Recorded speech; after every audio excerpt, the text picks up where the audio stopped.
The first light of dawn crept through the narrow window of cell block D, casting pale shadows across the concrete floor where Maria Torres sat with her back against the cold wall. She had counted every crack in that wall over the past 3 years, memorized every stain, every chip in the paint. Today she would see them for the last time. Her execution was scheduled for 6 p.m. Maria's hands trembled as she held the small photograph that had been her only comfort during the endless nights on death. Rowan, a magnificent German shepherd, sat proudly beside her, his intelligent brown eyes gazing directly at the camera. Rex, her loyal companion who had been by her side through everything until that terrible night that changed both their lives. Forever Torres, the guard's voice echoed through the hallway. Your last meal is here, but Maria barely heard him. Her attention was focused on a sound drifting through the thick prison walls, a sound that made her heart skip a beat. A bark deep familiar, and unmistakably his. Rex, she whispered, pressing her ear against the cold concrete wall. The barking continued, growing more insistent, more desperate. It was coming from outside the prison gates, she was certain of it, but how? Rex had been taken from her the night of her arrest. Animal Control had assured the court that he would be relocated to a good home. She had spent countless sleepless nights wondering if he was safe, if his new family loved him, if he ever looked toward the door expecting her to walk through it. Prison guard Martinez approached her, cell, his keys jangling with each step. He had worked death row for 15 years, but something about Maria Torres had always bothered him. Unlike most inmates facing execution, she never screamed her innocence, she never raged or cursed or broke down. She simply asked the same question every day. Is my dog safe? Torres, you need to eat, Martinez said, sliding the tray through the slot in her cell. Maria looked up at him with eyes that held no fear, only a desperate hope that had suddenly ignited. Officer Martinez, do you hear that barking? Martinez paused, listening. The sound was faint but persistent. Yeah, there's some stray causing trouble at the front gate. Animal Control is on their way. No, Maria said, rising to her feet with sudden urgency. That's not a stray, that's Rex, that's my dog Torres. Don't do this to yourself, your dog was relocated years ago. But even as he spoke, Martinez noticed something strange. The barking had a pattern to it, 3 sharp barks, a pause, then 2 longer ones. It wasn't random, it was deliberate, almost like the dog was trying to communicate something outside. In the prison parking lot, Warden Samuel Briggs stood with his arms crossed, watching as 2 animal control officers attempted to approach a large German shepherd. The dog had appeared at dawn, pacing back and forth in front of the main entrance, his eyes fixed on the prison with an intensity that made everyone uncomfortable. How did it even get here? Asked Officer Chen, one of the animal control workers. This place is miles from any residential area. The warden didn't answer. He couldn't shake the feeling that he recognized this dog, though he told himself that was impossible. After all, it had been 3 years since the Torres case, and he had been assured that all loose ends were tied up. Just get it out of here, Briggs snapped. We have an execution today, and I don't need any distractions. But as the officers approached, with their net, Rex did something unexpected. He locked eyes with the warden across the parking lot and let out a bark, so piercing, so filled with what sounded like accusation that several people stopped in their tracks. Father James, the prison chaplain, had been walking toward the main building when he heard the commotion, a gentleman in his 60s who had counseled hundreds of inmates. Facing their final hours, he had never seen an animal display such focused intensity. Wait. He called to the animal control officers, don't take him yet. The chaplain approached slowly, his hands visible. Rex's tail wagged slightly at the kind gesture, but his eyes never left the warden. Easy boy. Father James whispered, what is it? What are you trying to tell us? Back in her cell, Maria pressed both palms against the wall, tears streaming down her face. The barking had grown more frantic, more desperate. She knew that sound. It was the same way Rex had barked the night of the murder, trying to warn her about something she couldn't see in the darkness. Please, she called out to Martinez, please let me see him just once. Before Martinez looked at the woman who had maintained her dignity through 3 years of hell, the woman who had never once wavered in her story, even when it would have been easier to confess to a crime and avoid death row. Against his better judgment, he found himself reaching for his radio control. This is Martinez in Block D. I need to speak with the warden. Meanwhile, in the parking lot, Rex had stopped barking. Instead, he sat perfectly still, his gaze fixed on Warden Briggs with an intensity that made the man's skin crawl. The dog's hackles were raised, his body tense, as if ready to spring into action. Young Officer Miller, fresh out of the academy and assigned to execution detail for the first time, watched the scene with growing unease. There was something about the way the dog stared at the warden.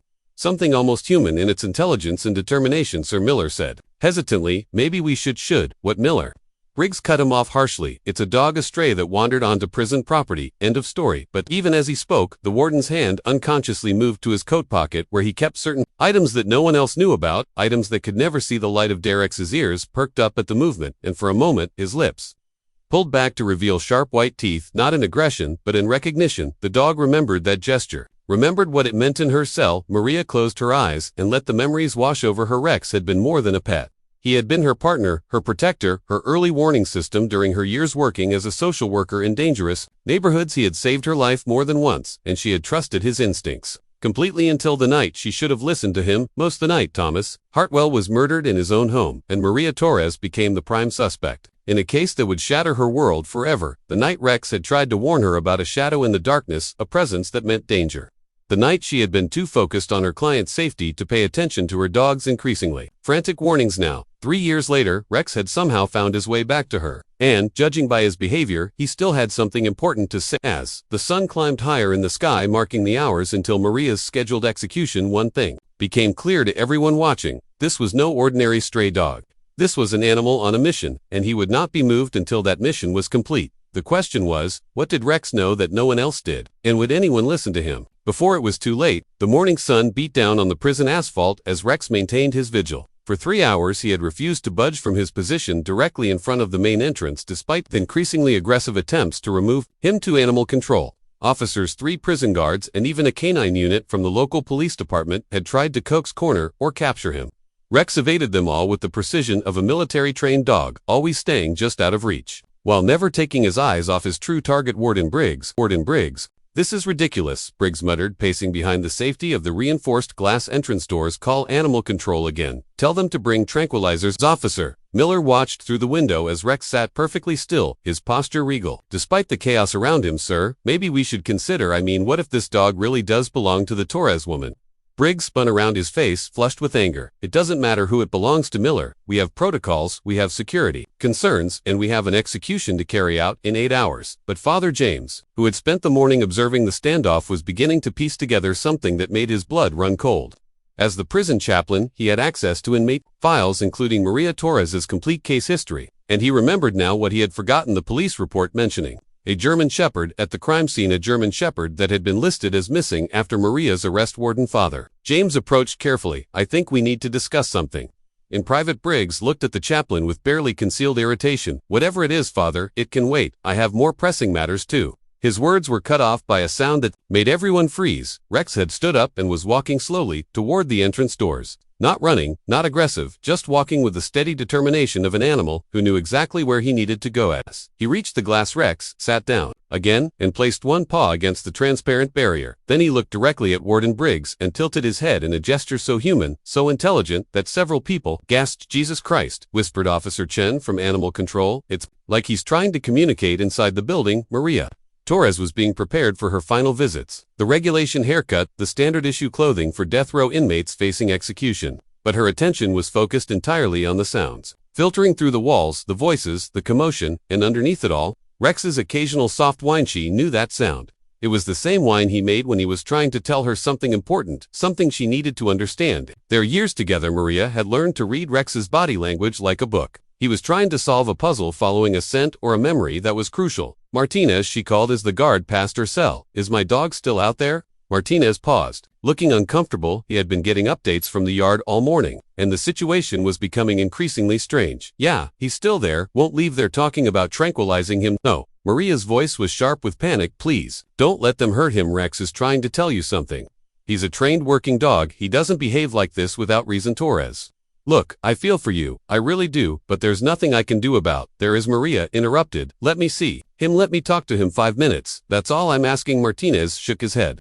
"You know that's against regulations. Inmates facing execution have restricted movement, no exceptions." But something in Maria's voice, something desperate yet controlled, made him hesitate. In his 15 years working death row, Martinez had developed an instinct for reading people. Some inmates were guilty and knew it. Others were innocent and screamed it to anyone who would listen. But Maria Torres was different. She carried herself with the quiet dignity of someone who had accepted an unjust fate but who still held on to truth like a lifeline. Outside, the standoff continued. Rex had begun a new behavior that was even more unsettling than his staring contest. With the warden, he was sniffing the air, then looking directly at Briggs, then sniffing again. His body language had shifted from watchful to actively investigative of Dr. Sarah Kim, a veterinary behaviorist who had been called in to assess the situation, watched Rex's movements with growing fascination. "This is remarkable," she told Father James quietly. "This dog is exhibiting tracking behavior. He's following a specific scent, and it's leading him to." She paused, watching as Rex's attention fixed once Again, on the warden to that man father, James felt his suspicions crystallizing into certainty. Doctor, how accurate is a dog's scent memory? Could he remember someone after 3 years? Absolutely, dogs can remember scents for their entire lifetime, and German Shepherds are among the most intelligent breeds. They don't just remember scents, they can associate them with specific events, emotions, even danger. Dr. Kim paused, studying Rex's posture. This dog isn't just recognizing someone, he's trying to alert others to something he considers a threat. Inside the prison, Warden Briggs was growing increasingly agitated. He had dealt with protesters, media circuses, and every conceivable disruption during executions, but he had never dealt with a dog that seemed to know his secrets. His hand moved unconsciously to his coat pocket again, fingers touching the small leather pouch he had carried for 3 years. Inside were items that could never be discovered, never be connected to him, items that proved Maria Torres was telling the truth about what happened the night Thomas Hartwell died. Rex's head snapped up at the movement, and he let out a bark that was different from all the others. This wasn't a warning or a call for attention. This was recognition. Accusation. Young Officer Miller, who had been watching the entire scene with growing unease, stepped forward. Sir, he said to Warden Briggs, I think we need to consider the possibility that this dog knows something we don't thought. The most ridiculous thing I've ever heard. Briggs snapped. It's an animal, Miller. It can't know anything. But as he spoke, Rex did something that made everyone's blood run cold. The dog stood up, walked to the exact spot where the warden had been standing earlier, and began pawing at the ground. His movements were precise, deliberate, as if he was trying to dig something up or trying to show them where something was buried. Kim grabbed Father James's arm. That's cash behavior, she whispered urgently. He's indicating a location where something important is hidden. Dogs do this when they're trying to lead humans to evidence. Evidenza. Word hung in the air like a death sentence of its own, because if Rex was trying to lead them to evidence, and if he associated that evidence with Warden Briggs, then everything about Maria Torres's case would have to be re-examined in.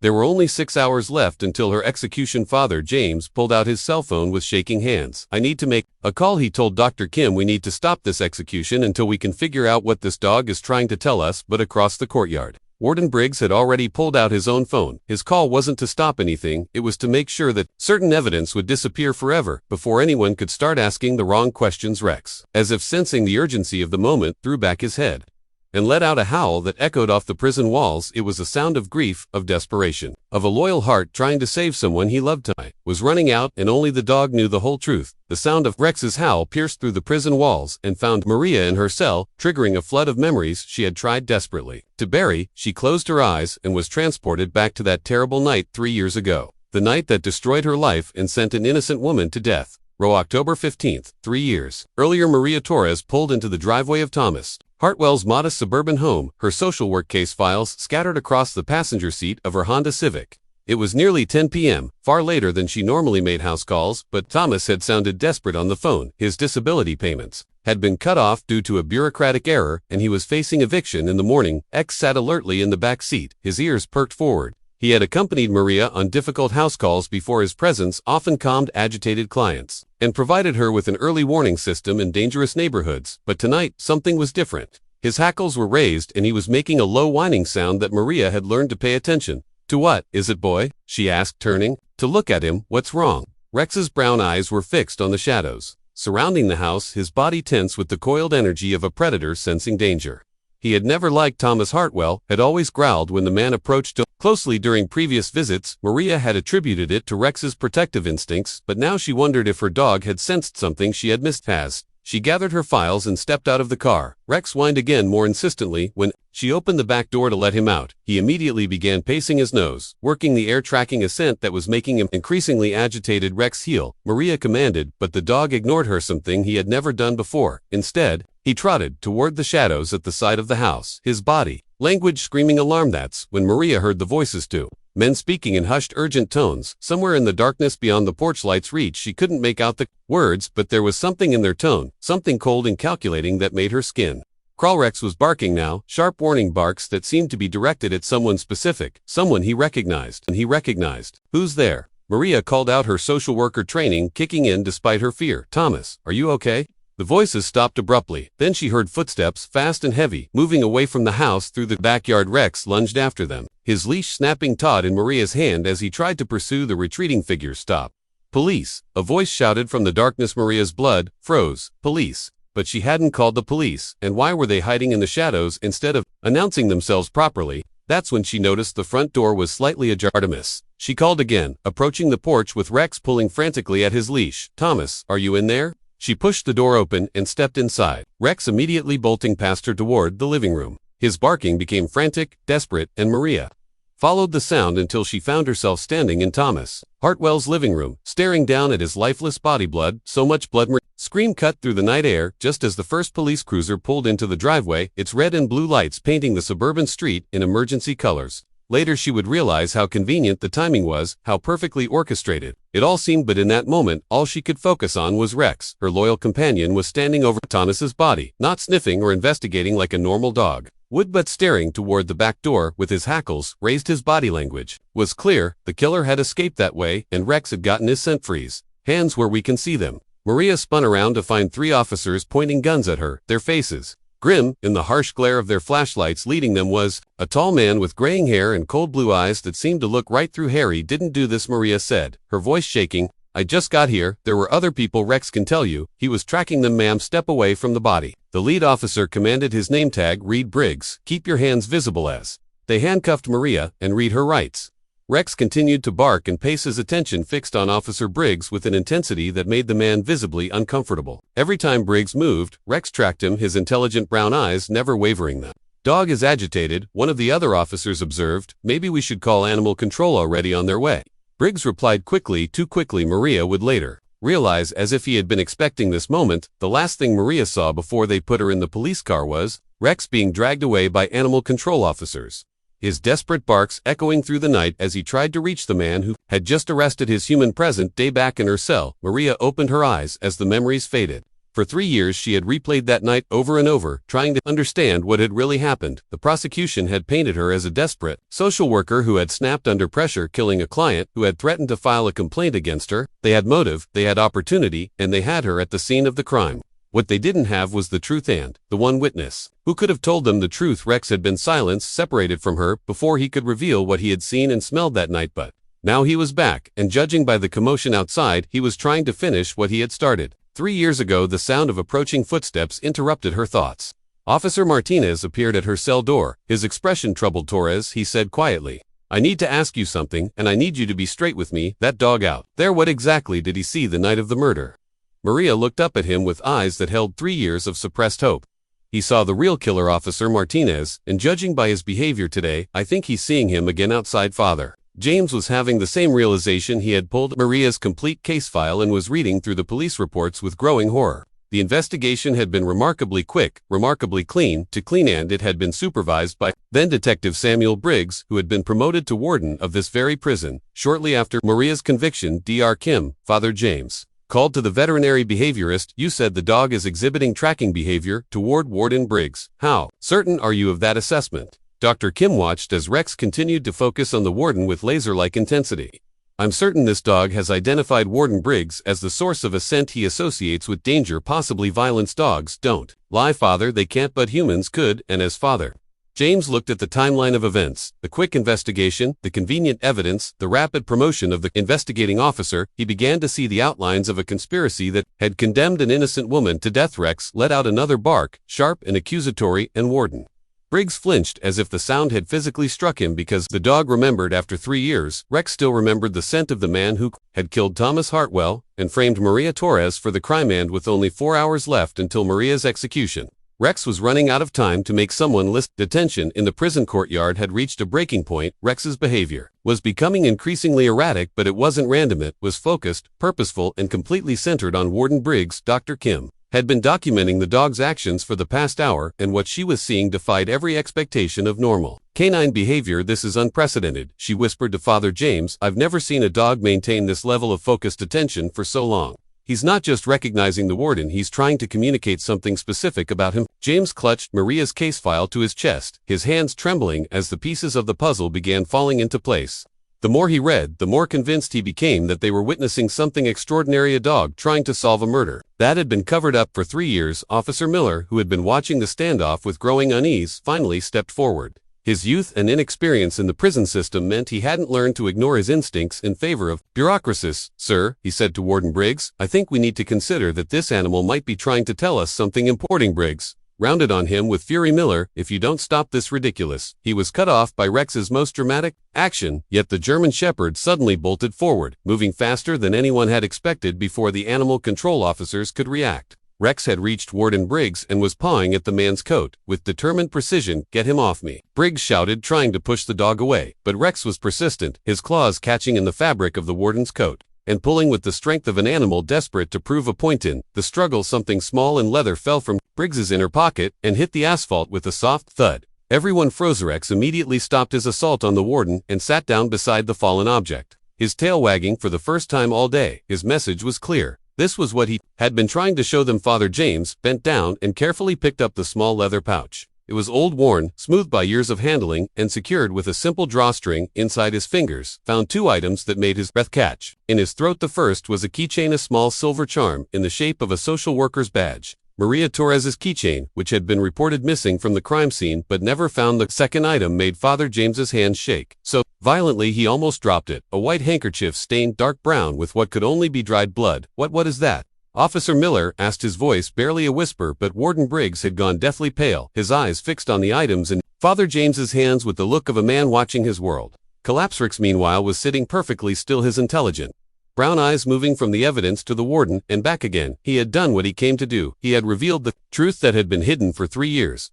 Kim pulled out her phone, her fingers flying over the keyboard as she typed. "I'm documenting everything," she said. "The dog's behavior, the warden's reaction, the discovery of potential evidence. This needs to be recorded." Father James looked at the blood-stained handkerchief in his trembling hands, then at Warden Briggs's ashen face. "Samuel," he said quietly, "what is this? Why did you have Maria Torres's keychain? Why did you have this handkerchief?" But before Briggs could answer or refuse to answer, another voice cut through the tension. "Because he killed Thomas Hartwell." Thomas Hartwell. Everyone turned to see Officer Martinez approaching from the prison entrance, his face grim with determination.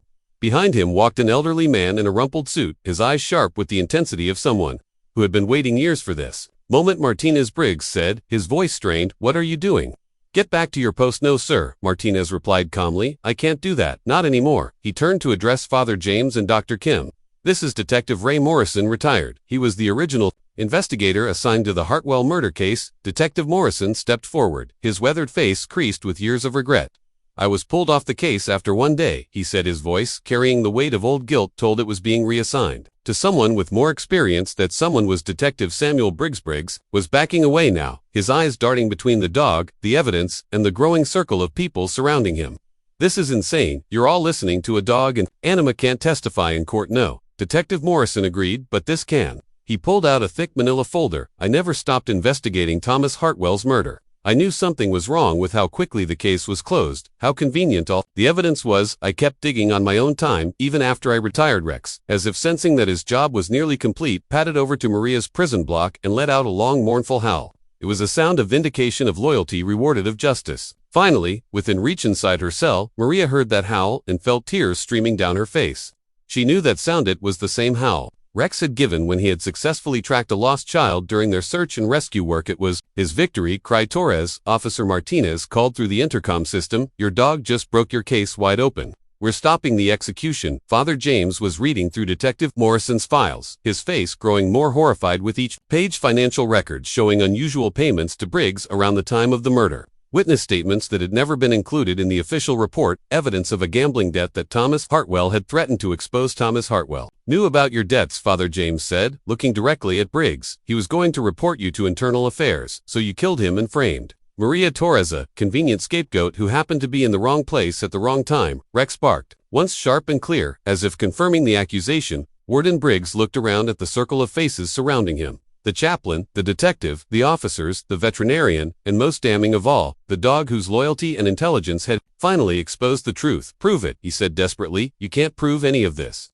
It's all circumstantial." "Actually," Detective Morrison interrupted, pulling out a final document. "I can prove it. DNA analysis of that handkerchief will show it contains Thomas Hartwell's blood, and if I'm right, it will also contain traces of your DNA. Samuel DNA that wasn't there by accident." For the first time in 3 years, the silence that surrounded Maria Torres's case was finally broken, not by human voices, or legal arguments, or courtroom drama, but by the loyal bark of a dog who had never stopped trying to save his human. As Officer Miller placed handcuffs on the man who had been warden of this prison for 3 years, Rex sat down in the courtyard and wagged his tail. His vigil was over. His mission was complete. Maria Torres would not die today. The chaos that erupted in the prison courtyard was unlike anything the facility had ever seen.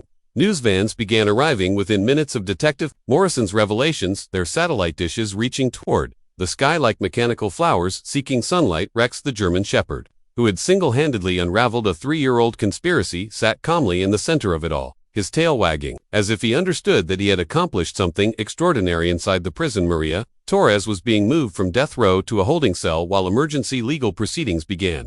The execution scheduled for 6 p.m. had been halted with less than 2 hours to spare. Governor Sarah Williams had issued an immediate stay of execution pending a full investigation into the new evidence. Officer Martinez unlocked Maria's cell door with hands that shook from adrenaline. In his 15 years working death row, he had never been part of anything like this. Torres, he said, his voice rough with emotion. You're coming with me. Your lawyer is here. The DA is here, and there's a judge on the way. But first he paused, looking at her with something approaching awe. There's someone outside who really wants to see him. Maria's legs felt weak as she stood up after 3 years of preparing herself for death.